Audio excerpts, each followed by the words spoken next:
it's going to hurt. And that's Right. okay. It was nighttime and we were struck by a drunken high driver. All the future we thought we had were taken from us, and life felt meaningless. How do you pick I mean, yourself up off the floor? you're alive and they're not. What made you put your heart out there again in that way?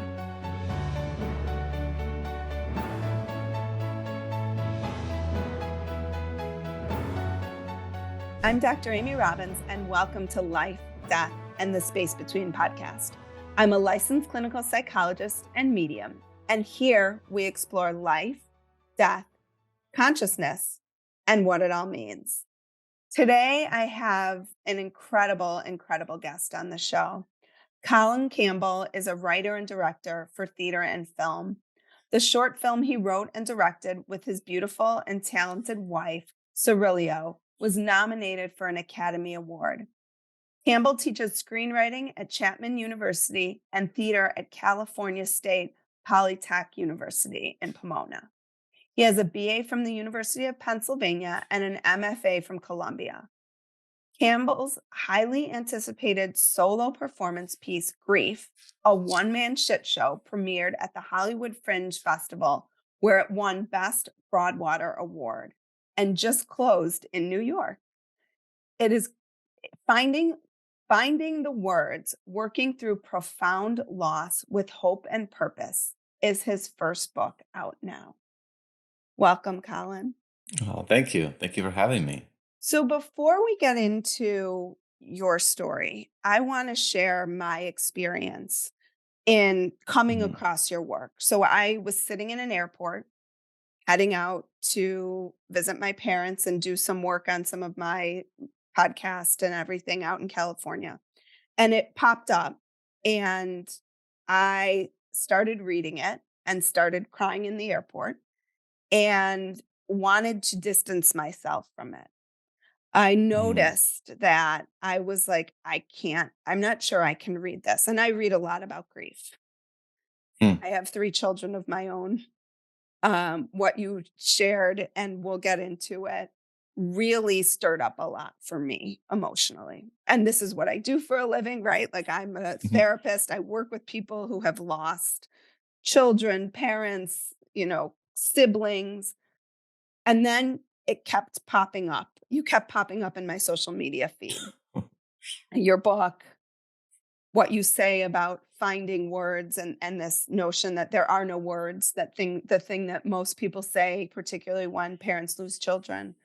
Mm. And I thought, I really want to reach out. I really want to read this story, even though I know it is going to be excruciatingly painful to Mm. read. And Yeah. I'm sharing all of this because I think that this is likely what a lot of people who are surrounding those they love, who have lost in the way you have, feel. And Mm. so they back away and Right. they don't engage and they don't connect because they don't want to feel the depth of the pain that is Mhm. grief. Yeah. So I just wanted to Yeah. give that, start by opening up with that because I think it's not, and I'm aware of it because it's what I do. So I have this kind of meta awareness of why I'm feeling what I'm feeling and why I'm feeling it. And I work hard to understand it. But I think Mhm. for so many people who don't, it can be so hard for them to Yeah. sit with someone else in their pain and grief. Yeah. Yeah. I think a lot of us are scared of pain, and a lot of behavior and choices we make in our lives are to avoid pain and discomfort. Um, and and I think one of the things I learned, unfortunately, through my loss is that um, I found that I had to lean into the pain. That Mhm. if I was going to function in the world, if I was going to allow myself to still enjoy and appreciate the love that I shared with my children, there was no way other than leaning into the pain, because the only other choice is avoidance. So if I'm avoiding my pain, I'm avoiding the memories I've had of Ruby and Hart, right? Mhm. Because it's going to cause pain. So the joy and the pain are mixed in a way that that sort of taught me to not be scared of the pain. So I know I wanted to kind of use that as a little bit of a backdrop. But Mm. let's start. Tell me about Ruby and Hart and their lives. And who they were. Like what were the unique fingerprints of who they were and how they Yeah. lived? Oh, thank you for asking. Yeah. I remember it was the second night of Shiva, and we're surrounded by people at our home. It was the second night after the funeral, for those of you who aren't Jewish, and I said to the assembled people, I know everyone thinks that their kid is the greatest, but actually my kids were the greatest. They actually were, Mhm. objectively, which I know I can't really say, but They that's how I sounded really, pretty really felt. spectacular in the Yeah, book. they were So special. They are special. So the first thing I want to say is just they were incredibly cool.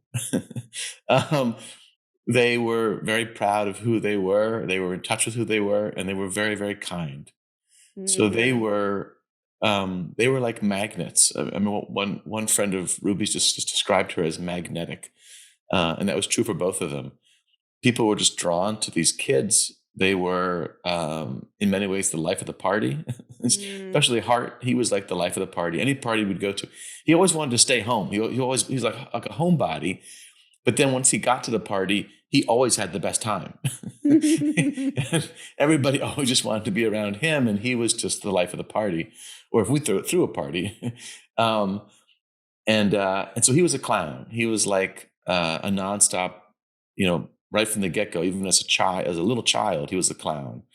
Um, he would just create these personas, and they all had names, and his friends Mhm. knew them by name, and they'd call them out. They say, "Oh, do Sarah, do Richard." Like he would Oh. turn into these characters and play these characters to the delight of his friends. um, and uh, and so he was an artist in that sense, creating these wonderfully ridiculous and often inappropriate characters. He was a 14-year-old boy, Mhm.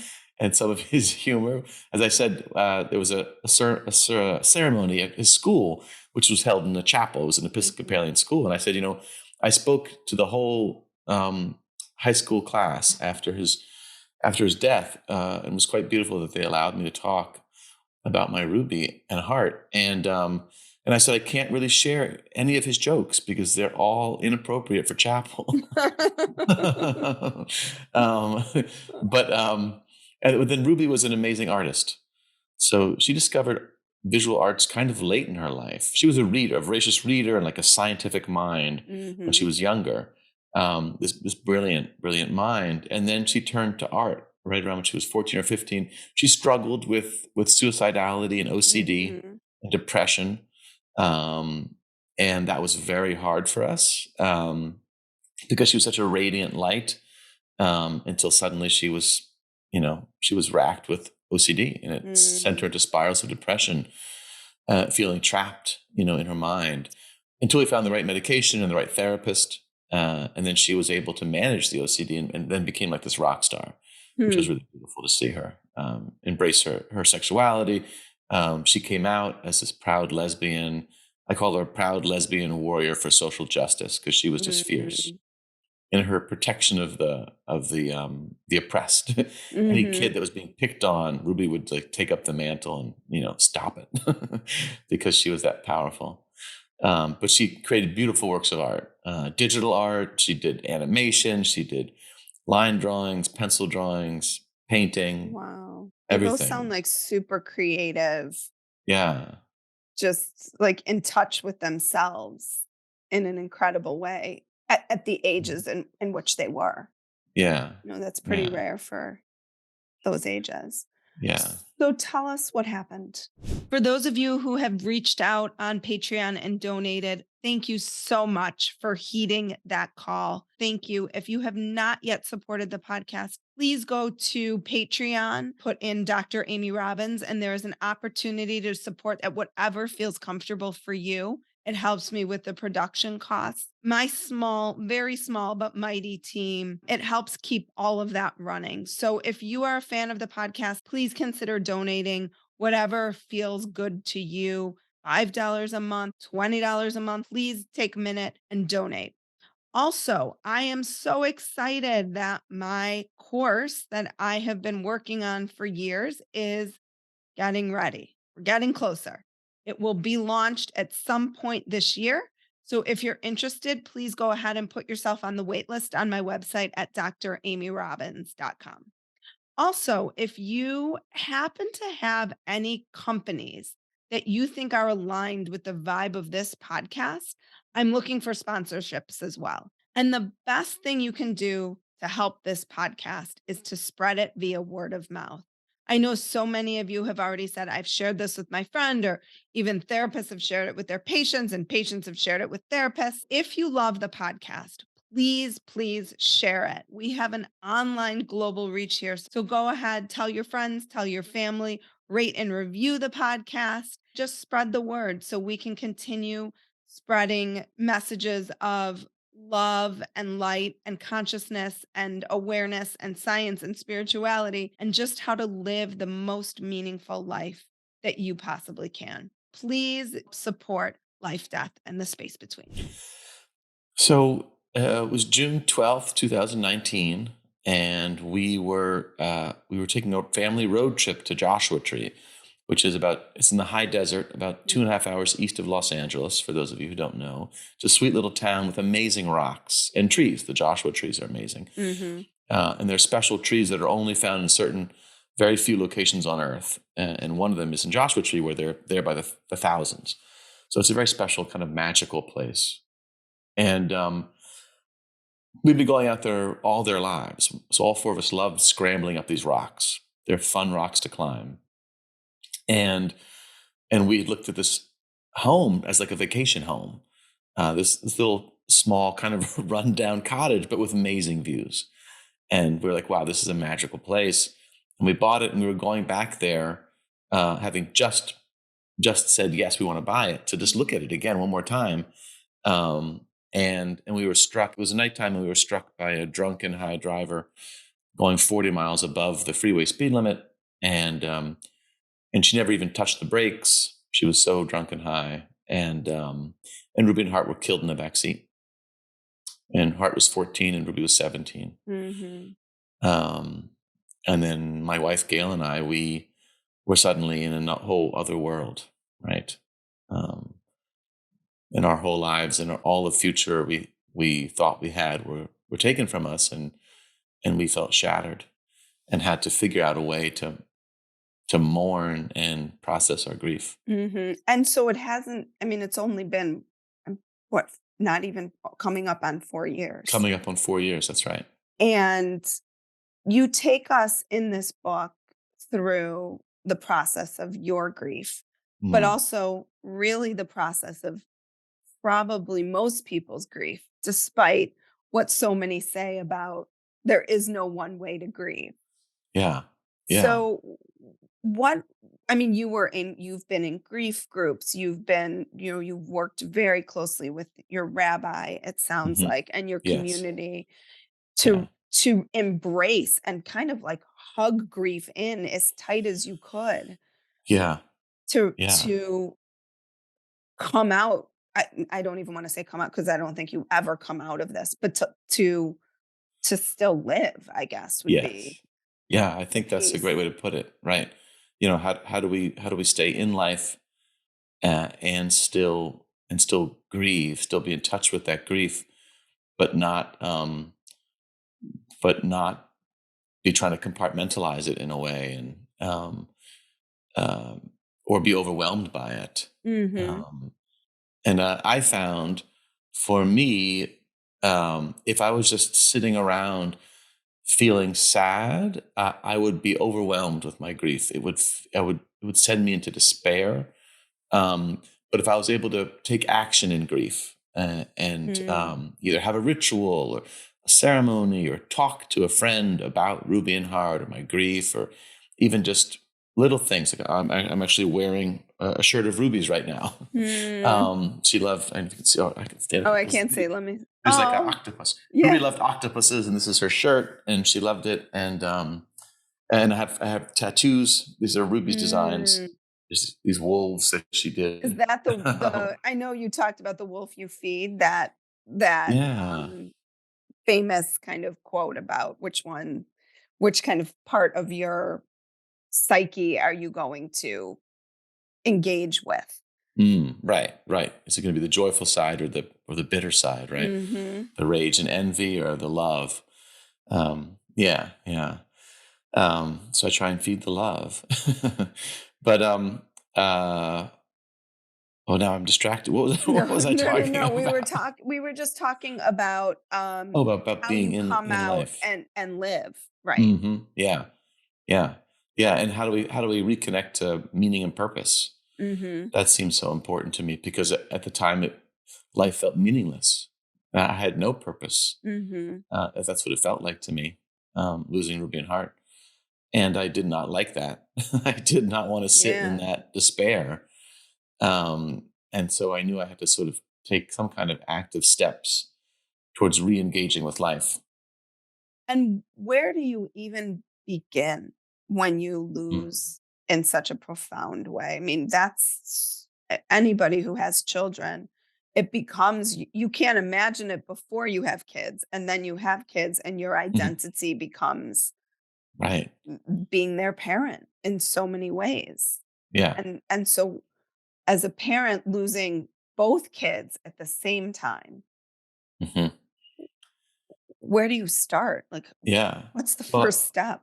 yeah. What's the first step? That's a great question. No one's asked me that before. What's the first I step? always like to try to ask I love when someone says, "No one's asked me that before." I'm like, "Yes." The very first step. Wow.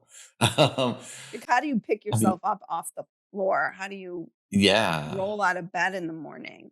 yeah. I think, wow, what's the first? Well, I'll take an early step. I don't know if it's a first step, um, but there's a whole lot of denial.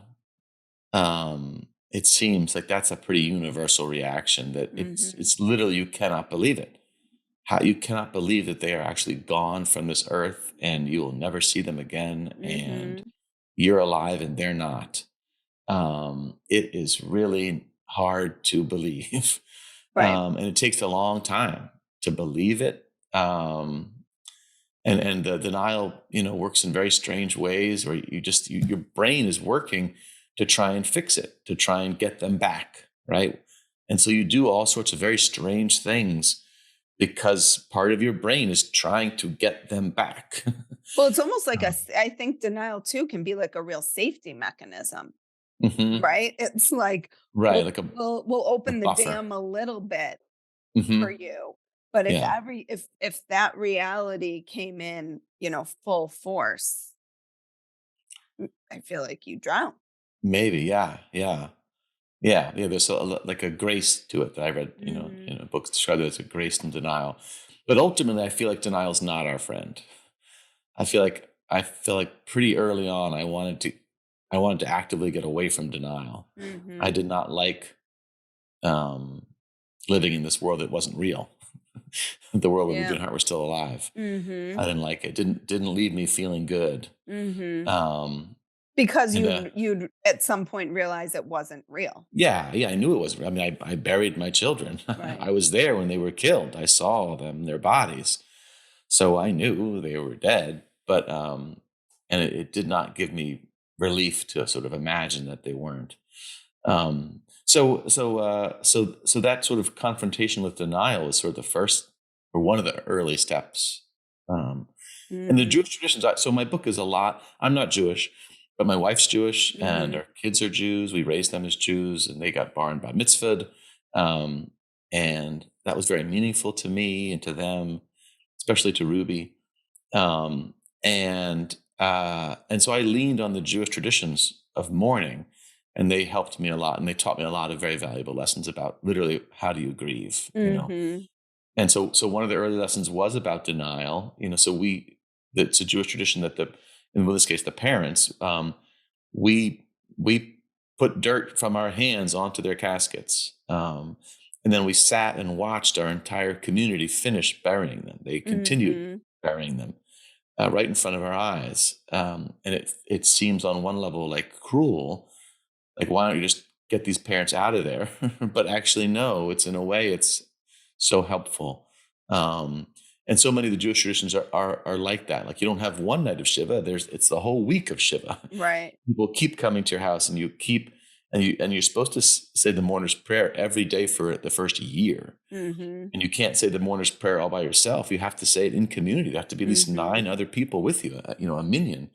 And so there you are, weeping in front of other people and saying these words that are in a way acknowledging the death of your loved one, and your community is essentially amening your proclamations of grief. That's how I Mhm. look at it. Some people might say, oh, they're saying amen to God, but because I'm not religious, it felt to me like they were saying amen to me and my wife, publicly articulating our grief, which is Mhm. a beautiful, beautiful thing to my mind. And it really sounds to me in reading like those rituals. And I always say, because I'm Jewish, my listeners know this. We in the Jewish faith, we do milestones, all of them, birth to death, quite well. Like I think, Yeah. particularly death. Yeah. In terms of how you acknowledge the dead, how you continue to acknowledge them for years to come, right? Right. With what we call yahrzeit every year at the year of their Hmm. death, their names are read so they are not forgotten. Yeah. And I do think there's something, and when I've worked with patients who are not of either any faith or particularly Jewish faith, it feels a bit like there's like flounder, like you're kind of throwing your arms up, like someone throw me a lifesaver here, Yeah. because there aren't those real kind of prescriptive ways of grieving that the community then supports. Right. Right. The public acknowledgement of our loss. It's so powerful, because the alternate is so isolating. Mhm. To have nobody talk about Ruby and Hart is so difficult for me when Mhm. it happens. Right? It's like it drives me crazy, like literally crazy. Because how can this be? These two people are such a huge part of my life and the lives of all the people around us.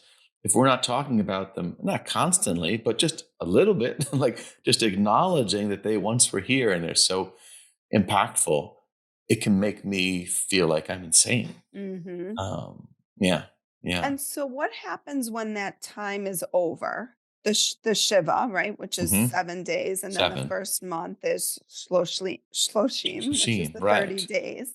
Yeah. And then it's done. Hmm. And Yeah. everybody else gets back to their lives. And maybe they run into you at the grocery store or on the street, but their lives go on and yours Is in a different place. is yeah. Yeah. Yeah. Well, I think one of the beautiful lessons that my wife and I learned from Shloshim is that, again, for those of you who don't know, you're supposed to mark it in some way. So the first 30 days, once they end, you're supposed to mark it with some sort of a ceremony, which we took to mean a public ritual, a public gathering. And, but there's no, you're supposed to do it, but they don't tell you what it should be, what it should look like. There's Mm. no rules about what you're supposed to do to mark the end of social. You're just supposed to mark it. And so Gail and I, we created our own ritual. And maybe, we're theater people, so maybe we're more comfortable creating rituals because theaters comes from ritual, but in the first place. But we gathered a bunch of friends out in this park that meant a lot to our family. It was the Los Angeles Arboretum. We'd gone there many, many times their whole lives. We all 4 of us love that place as well. And we dedicated 2 trees, and their branches happened to intertwine like they were hugging each other. It was a Oh. spectacularly beautiful spot. And it's kind of in a wild corner of the park, the far, far corner. We saw a whole pack of coyotes stroll by at one point, and so we're like, "Wow, this place is wild, like Mhm. literally wild." Ruben Hart would have loved it, to be the place that we're going to mark their presence at the park with trees. So we dedicated these 2 trees, and we gathered our friends, and we told Ruby and Hart stories, and we all wept. And a friend sang a beautiful song, and our rabbi was there, and she, said some prayers, and then talked about Ruby and Hart and grief, and we all had a moment of silence. And so that kind of empowered Gail and I. We're like, well, next time we're feeling empty or alone or aching, we can always just have another ceremony. We can Mhm. gather some friends. It doesn't have to be a huge gathering. We can just gather a couple of friends, right? And have a moment to talk about Ruby and Hart. And that's going to help us. Mhm. And it has over the years. We've marked, because every holiday is a challenge. For those of you who are grieving, you all know this. It's like literally every holiday, right? Like, Not it just the first time around. and not just the first time, Right. forever, Right. forever. So, Valentine's Day, you'd think Valentine's Day, well, that's not about kids, but it was for our family. At one point, at one point when Hart and Ruby were older, Gail and I told them, we're going to go out for a romantic dinner. And Hart said, "How can you? Valentine's Day is a family holiday." We had to tell them, well, technically it's not. It's Right. actually a Right. romantic holiday, but we had always treated it like a family holiday. Mhm. So that means that for the rest of my life, Valentine's Day is going to be emotionally challenging, beautiful, and also sad because Ruby and Mhm. Hart aren't here. Mhm. So their birthdays, Which the were days, a day days in apart. a day apart, 3 years in a 3 day. years in Yep, a day. yep, yeah, yep. Hers is March 29th, and his is March 30th. He was born 3 years and one day later, and those are hard times. And how are you going to do it? How are you going to get through those days? And I found if we lean into it, don't like pretend they aren't there, but lean into the pain of it and try and find some way to honor them, honor our grief, be in community in some ways, is we found it to be very helpful. Mhm. And it sounded like you and Gail grieved together. A lot Hmm. of this is kind of common out there that a lot of couples after the loss of a loved one, after the loss of a child, grieve separately and it ends up destroying their marriage. And it sounds Yeah, like in many ways you and Gail have really like leaned on each other and been yeah, able to be there for each other. yeah. Well, I did want to mention statistically, it's not true that the rate of divorce is higher amongst people who've lost children, which is interesting. Mhm. So I'm not trying to minimize the struggles of couples after the children die. There's big struggles, right? But actually, I think there is also a false narrative that's out there that says that Mhm. most couples will divorce, and statistically, it's not true. The rate of divorce is actually lower than the national average because there have been nationwide studies conducted by Compassionate Friends, Mhm. which is a nationwide bereavement organization for children, for parents, grandparents, and siblings who've lost. And so, at any rate, but yes, to answer your question, Gail and I, did we did tend to grieve in very compatible ways, even if we were in a different mindset, moment to moment or hour to hour.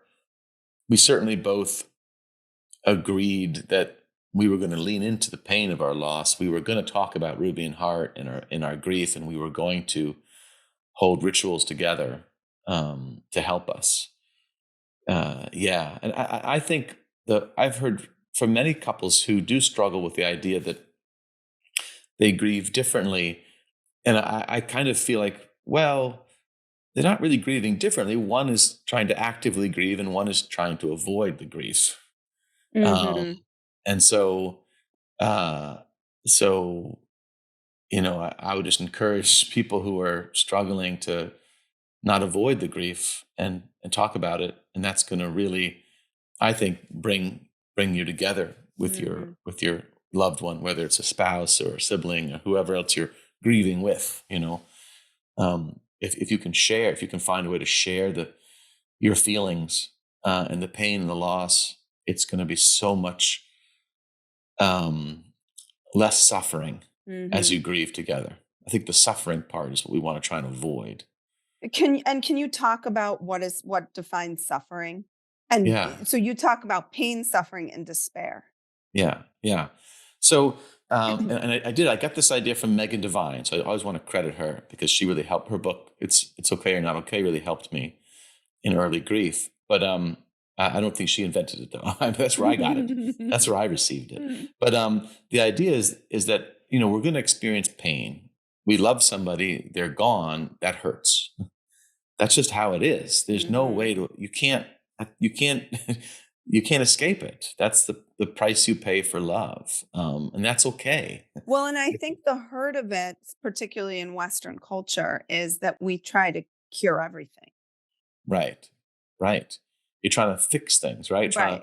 Trying to comfort and reduce the pain, but Right. you can't. You can't reduce that pain. You've got to Mhm. experience it, and it's okay because it comes from love. And so it hurts, but it's bearable. I believe we can all bear the pain of loss, Mm. as long as we're not trying to run from it. If you try to run from it, then maybe it becomes unbearable. But if you let Mhm. yourself feel it, we can all bear that pain. But then there's suffering, and the suffering part, the idea of there is that that's not actually the healthy pain of loss. That's the unhealthy junk that comes along with it time. So like Mm. suffering is like being abandoned by your friends and family. That's like suffering. You feel now Mhm. you feel alone in your pain. That's not honoring your loved one. That's just you suffering Mhm. loneliness. And then guilt, guilt and regret, these are things that are going to come. You can't avoid them, but if you can see them as suffering and not in a way honoring the beautiful life you shared with your loved one, if you can allow those feelings to pass as best you Mhm. can, right, don't dwell in the guilt and the regret, because that's going to lead you to suffering. Mhm. So just noticing, like, I'm feeling guilty today, which you felt Mhm. quite often Oh yeah, after every her day I death. feel guilty Yeah. every day, sadly, Yeah. but I And just you try not to dwell in it. right. And you go back and replay Hmm. what happened, which I think is really common Right, right. as Yeah. I well. do that. I do that less now. Thankfully. But the thoughts certainly come to my mind. Mhm. All the ugly self-punishing thoughts come to my mind all the time, but I just try not to dwell there because I just know that it's not helping And then anybody. right. And then you talk about despair Mm, and the potential to slip into yeah. that place of, you know, just complete devastation and despair Yeah. and And I wanted hopelessness. and Yeah. hopelessness and the desire to die, which you Hmm. had, Yeah. which I would think I would also have if I Yeah. experienced what you experienced. So Yeah. how do you Yeah. again walk through that desire without doing anything? I mean, you and your Mhm. wife and your kids are gone and Yeah. your identity and like how do you not just want to say I'm out? Yeah. Well, a couple of things. One is I thankfully never was actually suicidal. So I never had plans. I never thought of Mhm. actually ending. I just felt the feeling of not wanting to live without them. You know what I Mhm. mean? So I think that is an important distinction, Yes. because suicidality is another level of suffering, and despair that you need help, that you need to get help right away. Mhm. I think if you're suicidal, you're not going to fix it on your own. You need help right away. Um, so I was never actually actively suicidal, but I did definitely have many times when I did not want to be alive. Yeah. Mhm. And I Sort of think, that passive. That's yeah, the kind of that passive ideation that despair. we talk Yeah. about. Yeah.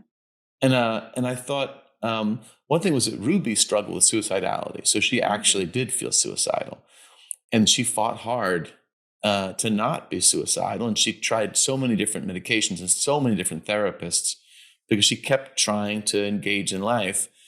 And eventually she did find the right therapist and the right medication, and and she emerged from her suicidality and OCD and depression, and it was beautiful. And Mhm. so on one level, I was like, there's no way I'm going to end my life, because how could I do that to Ruby? Mhm. She fought so hard, and then her life was stolen from her. My God, if she was out there in the universe, she'd be so angry at me, right? I couldn't do that. Mhm. I couldn't dishonor my child. That's really what I felt like. I will not dishonor Ruby. Mhm. Not to mention what it would do to my wife, Right. right? Right. And Right. all my friends and family. After having seen and experienced what it's like to lose somebody, I'm not going to inflict that on other people that I love. My Mhm. God. Um, Mhm. but again, I wasn't struggling with real suicidality or depression, so that's a different, mental health crisis. So, but The and then despair. and then the despair, and then I also thought about again taking action, rituals, community. So I think the hard part is that when you feel that despair, you think you want to be isolated, right? You want to go Mhm. to by yourself. And same thing with early grief. You're like, I don't want anybody around me. I can't take it.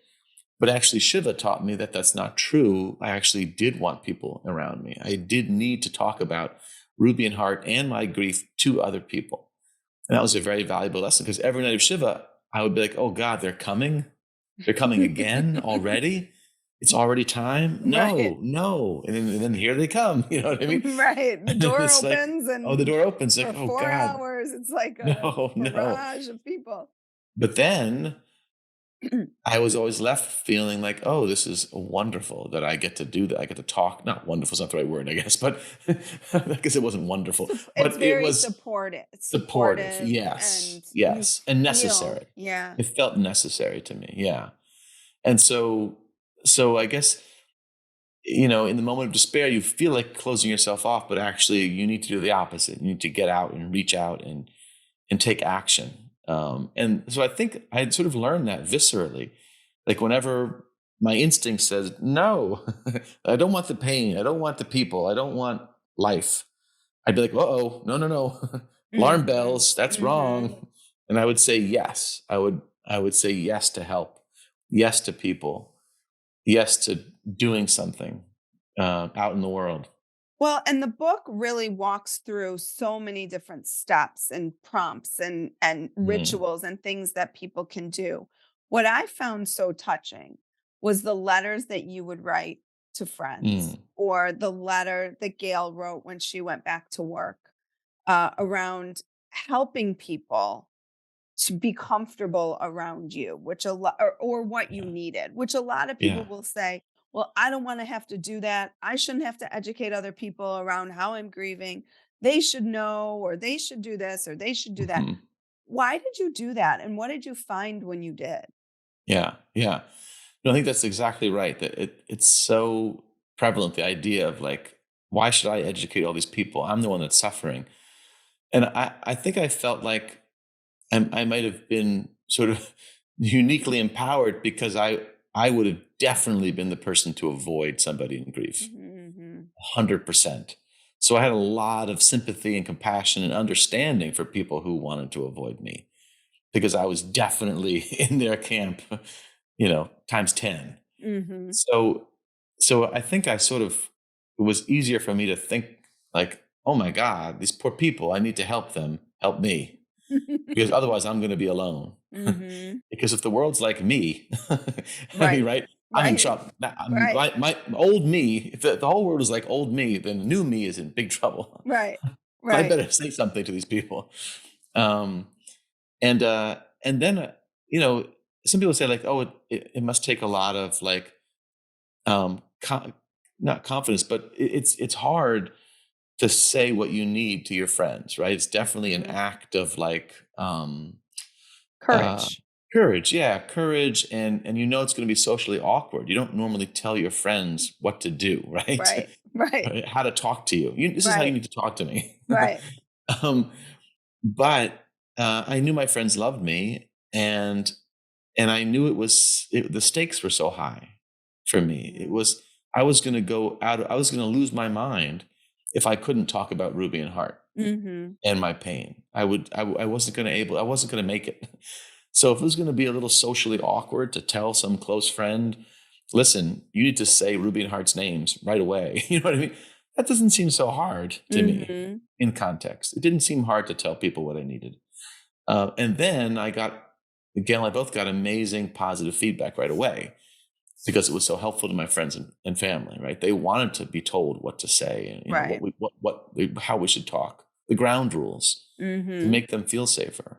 Um, Well, and this notion of, people say, "Well, I don't wanna remind them right. of," as if you're going about your day and they say Yeah. to your kids' names and you're like, "Oh, yeah, I forgot forgot. about them." Yeah. Like, I mean, I'm sure every minute of every day is basically their Right. I so it's not a Yeah. reminder. No. It's, uh, it's in some ways an honoring Yeah. of Oh, yeah. that. Yeah. Yeah. And it also just helps me not be like haven't lost my mind because Mhm. you're thinking about my children too. Right. Because you knew them also. You're also Right, grieving my children. My children right. were such wonderful people that so many people love them. They're all in pain, these people, Mhm. right? They're all rocked. And that And they so, mattered. I think yeah. I think at the core of what so many of us want is to know we mattered and to Yeah. know that our lives mattered and that our families mattered and that your kids mattered not just to you, but it sounds like they touched so many other Yeah. people as well. And Yeah. often we don't know, like I think too, when you lose a child, you don't necessarily always see all that whole world, teenagers in Right. particular, that Yeah. they orbit in, right? Like they have friends and kids at school, and you might not know all those people. Yeah. And if you And get to talk to them, you get to hear stories that mhm. you would never have known otherwise. Yeah. Which we got to do. We got to hear stories about our children. So that was an amazing gift. Um, and And it's you not easy asked for their birthdays for people, was that for their birthdays? To yeah, write to to write write letters. write letters and stories that you would have. Yeah. Yeah. That was very powerful. Mhm. And that wasn't our idea. It was a friend of Ruby's. She just, Yaya, she said, can I write Ruby a birthday letter? And we're like, oh, that's a great idea. We would love a birthday letter from you and from actually everybody that knew them. Um, that would be an How many amazing did you gift. get? 140. No way. Yeah, 140 letters. Yeah, That's amazing. yeah, yeah. It was really amazing. Yeah, What a and gift we to be read we able to read each one. I We bet we I would read each one every day. I would have would be well, next to my bed in the morning. we created a whole ritual where we were up in Joshua Tree at that house, which became like a grief retreat for us. And then we would it was during the pandemic also, so it was all lockdown. But we would walk for about a half an hour up this beautiful hike to these beautiful rocks, surrounded by other rocks out in the wilderness, and we would read these letters aloud to Ruby and Hart's spirits, Mm. like 8 letters a day. That's all we could do. All we could handle, and we would weep. Um, and it was hard but beautiful. Mhm. That's kind of the journey. Hard but beautiful. Hard but beautiful. This saying, the title of the book, Finding the Words, is sort of a play on, I don't know if it's a play on, but on this notion that people say when you lose a child, which is there are no words, right? Like Yeah. people come up to, I can envision it watching other people at Shivas being like, don't go there, right? Like they just come up and there are no words, which is, Yeah. I've often said, is not, I don't believe that's true. I believe there are plenty of words. I also think when people say, like, I can't imagine what you're Right. going through, it's like, no, you can. You don't Right. want to go there, but Right. you can You imagine can. it because it's, the to me, I think it's one of the worst things you could experience in life. Yeah. Yeah. And so you can imagine it, but people don't know how to put that into words, right? So they just say, there's nothing I can say. Right. And it Right. becomes about their own discomfort. So what Mhm. are the words in those moments that people Yeah. can say? Yeah. Yeah. So I wanted to say the title of my book it does reference that for sure, but mostly it's targeting it's aimed at people who are grieving, finding their own words, Mm, to literally process their own grief. mhm, Um, but in terms of like what are the words to say to grieving people, I think in a way some of the words that Ruby and Hart's friends came up with were the most powerful, which was they simply shared their feelings of love and loss. They just came up to Because us they and, weren't and told filtered us. by being afraid of doing or saying the wrong thing. Right. They didn't, no one had taught them yet the phrase, there are no words. I Mhm. guess you learn that when you're like 20 or so. I don't know what happens. At some point you learn that's the phrase, and Right, then everybody just says that and you're right. done. But so these kids would just share about how they loved Ruby and Hart and how much pain they were in, and and then we could talk about Ruby and Hart. But the real thing is that I think people who love people who've lost somebody dear to them are trying to give comfort. They're trying to take away the Mhm, pain, and that's when you get into trouble, because you can't take away their pain. And if you're trying to, you're going to inevitably say things that are going to rub them the wrong way in one way or another, because mhm, you're trying to minimize, on some level, you're trying to minimize their pain. And people in grief need to feel that pain and need to feel that pain be valid and validated, as opposed to mhm. erased or minimized, Right, right? right. Any attempt to try and comfort somebody is actually going to backfire, in my mind. And so, really, what's most helpful is for people to be listening to Mhm, people in grief, to be with them in their pain, and not be afraid of their pain.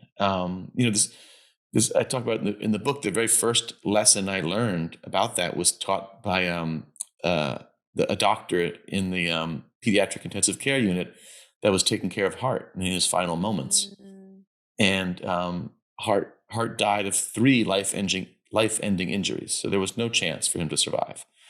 Um, they tried valiantly, but they couldn't stop any of these 3 life-ending injuries. So she pulled us aside in the room and she told us that this truth, that Hart was just being kept alive for a few more moments so we could, say goodbye to him before they pulled the plug, but that he was gone, right? And then instead of being frightened of our pain, she leaned in and said, "Tell me about Ruby and Hart." mm, And so she wasn't giving us words of comfort, right? She wasn't telling us it's all going to be okay, or they're in mhm. heaven, so don't worry, or you'll see them again, or you know, it, no. This She is wasn't God's plan, right. right. Yeah, there was no attempt to try and fix our pain. In fact, she was leaning into it and saying, "Tell me." And because she knew we were going to be weeping and right and convulsed with pain, but she gave us an action, which was to tell a story Mm, about Ruby and Hart, a mhm, life affirming action in our moment of the deepest, first moment of shock and horror, right, of being told that our not only was our daughter dead, but now also our son was dead. mhm. um, and that was so amazing, uh, for her to be there with us in her pain. That's exactly that. She wasn't telling us anything; she was asking us, tell me about Ruby and Hart. Mhm. Um, and that's the gift you can give people in grief, is to be there and allow them to tell stories and ask them the kind of questions that will allow them to think about their loved one in life. You know. And you talk a bit about the afterlife, which I always talk about here. Tell us about your belief or lack of belief in the afterlife, how you Yeah. see that as maybe a potential for spiritually bypassing grief. And Yeah. I'm also curious if you have felt, I always ask people, like, do you feel like you've experienced any Mhm. signs or connection or Yeah. felt them since they've been Yeah. gone? Yeah. Yeah. So I don't want to, I don't want to step on anyone else's personal beliefs, right? So I want to get that caveat that Mhm. I don't want to. I'm not trying to put down anybody else's beliefs, because how we believe about life after death is very very personal, obviously, but and important. But my belief, it's kind of a fluid, kind of mysterious feeling, because I have had moments like I've had dreams where they've come to me in dreams, right? And sometimes they've turned into nightmares. Sometimes I have a nice Mm. moment with them, and then I remember in the dream, "Oh no, you're dead." In the Mhm. dream, I remember this, and wake up, and it's brutal. But I have had beautiful moments with them in dreams, and certainly butterflies have landed and hummingbirds have come by, and it's nice. I feel it's nice to think about. Oh, maybe they're visiting me. Or I also think, like, I think that they're watching me sometimes and thinking like I'm making them proud, Mm-hmm. But I think the deeper truth for me is that they're inside me, that they made me who I am. Mm. Their love and their presence and their minds, um, they they changed who I am. So they're here. They're here, present in me and my wife, and that feels real to me. Mm. Um, the one thing I feel about like looking for signs is that I do become concerned for other people if they're really dependent on those signs. Right. Because then what happens if you're like, the hummingbirds are my children, and then there's no hummingbirds for 2 months? Do you get like despair? I don't know. Like, where are Mm-hmm. my children? I thought they were going to be here. You know what I mean? But Right. like, Right. well, so if you're able to just take the signs as just nice bonuses, right? Mm-hmm. That's how I look Mm-hmm. at it. Mm-hmm. It's like a gravy. Like, oh, that's nice, a nice thought. That's sweet. That maybe that butterfly is like some kind of spirit of Ruby and Hart somehow. But but I do believe that some people use the afterlife as a quick fix, Mm-hmm. especially when they're comforting people who've lost, loved ones. Like, oh, you're going to see them in heaven. And it's like, if you believe that, that's great, but you're still going to miss them on earth. You still get to Correct. mourn, right? Right. It doesn't. You have to be allowed to feel the loss in this life, Right. even if you believe you're going to see them. That's wonderful. But I that's love not that right idea. now. Not right now. Right. They had a whole life that they were planning on living, and that was taken from them and taken from you, and Right. it's going to hurt, and that's Right. okay. So I do feel strongly about that. Mm-hmm. That if you do believe in an afterlife, you're still allowed to mourn because that's reality. You Right. still lost somebody. And that's okay. I think I've read some people in religious communities feel like they're judged, like they're supposed to be done grieving by now because they should be joyous. Their loved one is in heaven. They're called to God. Isn't that wonderful? And Mm. it's like, well, even if that is wonderful, they're not here. You Right. get to feel that pain. Right. That's okay. Don't try And and I fix think it. that You know? robs people of what it means to be human. Yeah. Yeah. Yeah. Because you're living in denial that Right. because you did have hopes and dreams in this life with this person, that's real. That's a real loss. Well, and we are such a society now of don't dismiss any feelings, right? Like how important it Mm. is for us to feel anything. But yet when it comes to grief, we're like, "Oh no, but not that one." Right. Like that one we shouldn't feel. Yeah. Everything else, bring it on. But when we're talking about grief, you'll see them again. Don't worry about it. God's Yeah. plan, whatever it is, to sort of minimize Mm. the intensity Yeah. Yeah. Because it's too of that scary. pain. People are Yeah. scared of it. So I wanted just two more things. I feel like there's so much to cover here. I could talk to Oh. you for hours. But um, you started fostering Yeah. a Yeah. child, Yeah. and I was really hoping for a happy ending. Mm. Yeah. What made you put your heart out there again in that way, Yeah.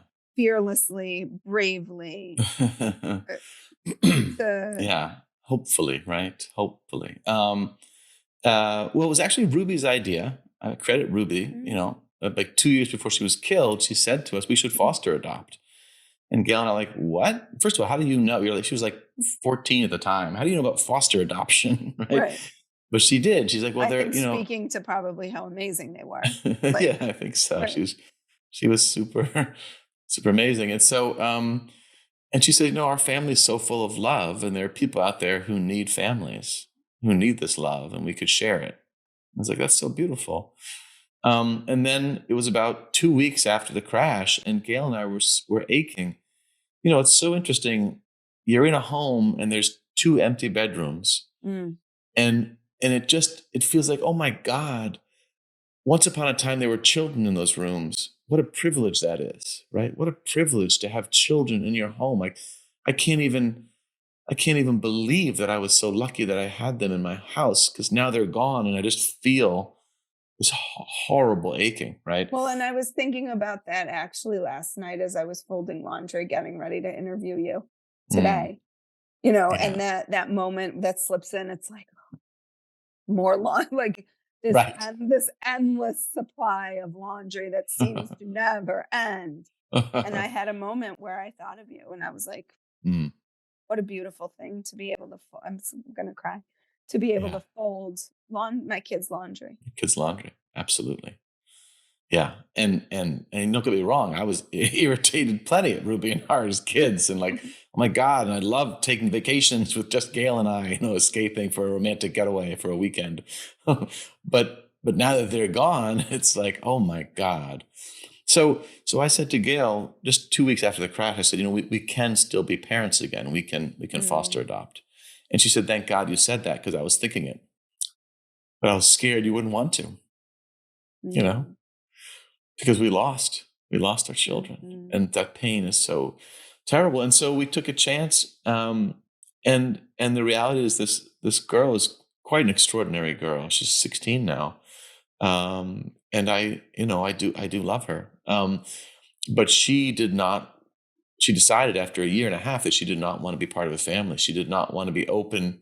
She couldn't open herself up to love and vulnerability because her history had been so, catastrophic when Mhm, she did do that. When she was a little girl and she opened up her mhm. love and her heart to her biological family who, abused her, mistreated her, abandoned her, betrayed her, all these terrible, terrible things, right? And so it makes sense that she doesn't want to open her heart. And so as she started to grow closer to us, I think she rebelled, she panicked, Yeah. and said, actually, I want to be left alone. I want to go back to a foster home that's not going to adopt me, that doesn't even speak my language. And I'm just going to be like ignored because I feel more comfortable being ignored. It's safer, Mhm, safer for her mhm. emotionally. And so I hope that on her journey, she's able to change and grow in a healthy way. But so she's somewhere out in the foster world, and we're in touch. We text her now and again, and and we have a nice relationship. I think texting, but no details. She doesn't tell us any details about her life. Mhm. But then, just to further update you, Gail and I are now fostering to adopt siblings. Oh, Yeah, brother sister. Yeah, so he's wow. he's 13 and she's 12, and they've been with us for 4 months now, and they're also wonderful kids, and now we now we know a little more about, like, it's a challenging road, right? We've been down a Mhm. very challenging road fostering to adopt, and apparently it's quite common. You foster to adopt a teenager, and they're more fully formed. They need family, they need love, and Right. this first daughter of ours knew that. She's like, I know a family's better. I know I need a family, but I can't. Basically, that's what she said. Mhm. And these two siblings, they also know they need a family. They do not want to be with their biological family. They've said no. We will not go back to them. And so they're on a path to adoption, and they need a family. And so we are hopeful. We're hopeful that this time it's going to work, and we're going to be a forever family. It's such a beautiful I mean, I'm like, "Can you foster adopt me?" Like, you just exude so much love that I can only imagine what it must have been like to be your children, and for Oh, these kids to have the gift of that love. hmm. Oh, thank you. But the reality is, and it's a tough reality, is that they have endured incredible loss and grief and trauma, right? Yeah. So these kids are, a life of trauma. And so it's not like Annie. You know what I Right, mean? right, right, It's not right. just like, No. oh, like love doesn't fix everything. That's Mhm. the tough lesson, you Mhm. know. So we are engaged in parenting, right? We are parenting these youth, Right. and uh And and it's challenging, you don't know what they kept what they're bringing. I mean, you know some of what they bring to the right? table, but Right. not all of what they're bringing to the No. table and what No. their history and everything. So Exactly. it's a Herculean Yeah. task. And Yeah. Yeah. I want to hear I'm going to check in on this because Yeah. Yeah. Well, I sure hope it goes better than last time. me too, me But too. So yeah. I just want to end with this quote in the book. Oh. I think, let me, Oh, I should show the book. I should do this. yeah, I I'm, have the I'm book. terrible at this. Look how pretty the book We're is. both, it is so pretty. It is a I beautiful love this book. design. We're both showing the book. Ah. Um, and I said to you before we started that it is, I read, everybody knows who listens, I read all these books. It is beautiful. It is comprehensive. It Mm, gives you real practical things to work on and to incorporate into your grief journey if you are grieving. Um, mm. it doesn't matter who you're grieving. It doesn't have to be a child. It could No. be No. anybody, and it's amazing. Oh, So thank you. this quote is actually was a reminder to you, and it's from Welcome to the Grief Club. Oh, yeah. Yeah. And you say the pain of their death is not the only bond you have left. Joy also connects you to them through the happiness they brought to your life when they were alive. Joy is not at odds with our grief, but rather an essential part of our healing. Joy gives us a bit of relief when it hurts too much to keep going. It provides fuel to keep living. Joy reminds us what we are living for. And Nice. it seems to me you're able to carry the joy and the pain Yeah. Yeah. I try. Yeah. simultaneously. Yeah. That's the goal. And I read that quote and I thought it was so beautiful. So I included it in my book Right. because I was like, she put it perfectly. Yeah. Yeah. Welcome to the Grief Club. It's a great book. Yeah.